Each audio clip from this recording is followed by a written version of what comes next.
Good afternoon, everybody. Time for some more nose tackles, and this time we're going to set our sights a little lower. We've taken a look at the best. Now we're going to try the rest. And what I mean by that is we're going to talk about things through the lens of backup. Maybe we need a backup nose tackle slash one tech, and you don't need somebody great. You don't need somebody pricey. You don't need somebody who's going to be dominant. You just need somebody who looks the part, acts the part, and will hopefully stay healthy. Again, we still need to know exactly what kind of defense we're going to run before we understand exactly what it is we need. But kind of the same rules as this morning's video, where we're looking for guys who are big, stout against the run, can absorb double teams and still push through, can absorb blockers for the linebackers, that kind of stuff. That's basically what we're looking for here. And again, this time we're just looking for guys who can play, you would hope 20 snaps a game, while you've got a starting nose tackle that can play like 30 to 35. And then the rest of the snaps are going to be obvious passing downs where you don't really need a nose tackle or one tech on the field. You go to like those NASCAR packages where you've got all pass rushers out there. So with that in mind, let's take a look at some of these guys, understanding that, honestly, a lot of them are not very good. And the ones that are good are kind of older, but they can serve in a pinch. And you're not going to need a ton from them. You're not going to need them to be amazing. Honestly, the guys you get here might end up playing like 15 snaps a game. And if there's an injury, then, well, that would be unfortunate. But at the very least, you have a guy who looks the part. Okay, so with that being said, let's take a look at a collection of guys who caught my attention who are available this offseason. First is Linval Joseph. He's been around the league a little bit. He's a bigger guy. He's played a little nose tackle before.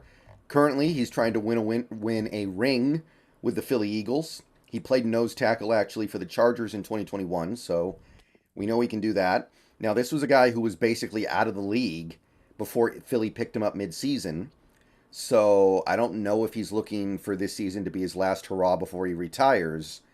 But if you're looking for a backup nose tackle to replace somebody like an Al Woods, and you just want to get a few years younger and maybe a little more capable of doing the things you need to do as a nose tackle, this might be your guy. If you feel like Al Woods is about to fall off the cliff, Linval Joseph might be a couple years away from the cliff. Now, PFF has been relatively lukewarm on his 2022 season. If you go back to previous years, you can find some good numbers and some bad numbers. This was, by the way, when he was actually playing nose tackle. Definitely notable that his run defense score was so bad in a year when he was a nose tackle and that was basically his job. But if you're willing to go back a couple years, you can find some things that are solid, indicative of the fact that he can be a quality backup at this point.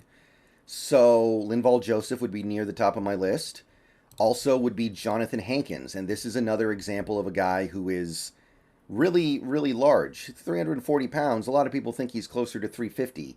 So this is a larger guy, but there is a reason why he's been passed around the league over his career. He's just never really been able to put it all together.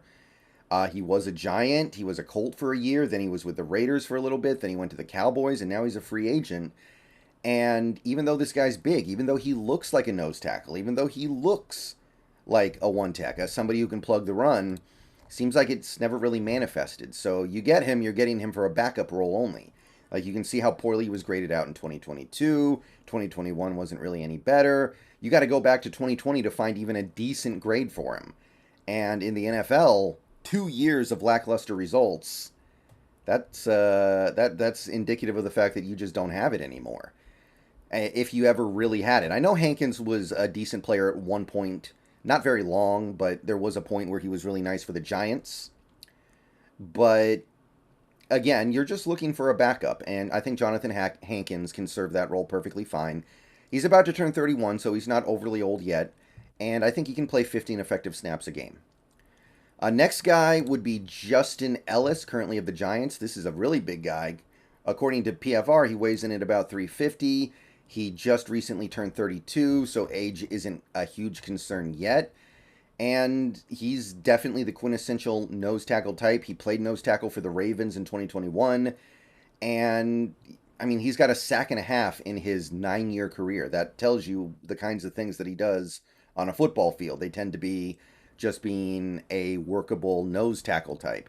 Now, you want to see a guy that PFF doesn't like. Here's a good example. This guy's grade in PFF was, at this point, you're basically insulting the man to his face. In 2021, not really good either. 2020, not particularly good. So you got to go back to 2019 to find anything even decent, and I believe he didn't play that much in 2019. But again, for what we are looking for what we need, a guy like Justin Ellis can probably serve perfectly fine. So he's on the list. Admittedly, he probably shouldn't be that high, but definitely a consideration. John Jenkins would be actually one of my favorites if we're pursuing a player for this angle. Bigger guy, 335 pounds, currently of the Miami Dolphins. He's getting up there in age. It seems like he's still more effective than a good percentage of these guys. By the way, he actually spent a little bit of time as a Seahawk back in 2016, but he's been all around the league. Miami, Chicago, New York, Seattle, New Orleans. He's been all over the place. This most recent year, actually pretty decent. A good deal better than a lot of the guys we're looking at, if you're being honest, right? 2021, he got a good grade in PFF, so it seems to me this guy has something left. He's got some draft pedigree. He was drafted in the 3rd round, granted a decade ago. But if you're just looking for a decent backup nose tackle / one tech, John Jenkins would probably be near the top of my list. And the final guy we're going to take a look at here is Naquan Jones of the Tennessee Titans. Now, this one's younger, so this is a guy who could blossom into a starting quality nose tackle. There's still some unknowns about Naquan Jones. He might be better than what we think of him now as. It's at least on the table. 338 pounds, so he's got the size. He hasn't played a lot in the NFL. He has played a little bit of nose tackle, though. Hasn't played a full season yet, but he's only been in the league a couple years. Adds a little bit as a pass rusher. Not a lot, but a little bit. And Naquan Jones, not a good grade from PFF in 2021 or 2022 or 2021. But the reason why I'm highlighting him is A, his size, and B, just the fact that he is young, and it is at least believable that there could be a little bit of untapped potential here. So that's somebody you can get for the vet minimum. I mean, all the guys that I discussed in this video, you're probably talking about like $3 million to $4 million for 1 year, $5 million at most, but probably somewhere between 3 to 4. But a guy like Naquan Jones might be like veteran minimum.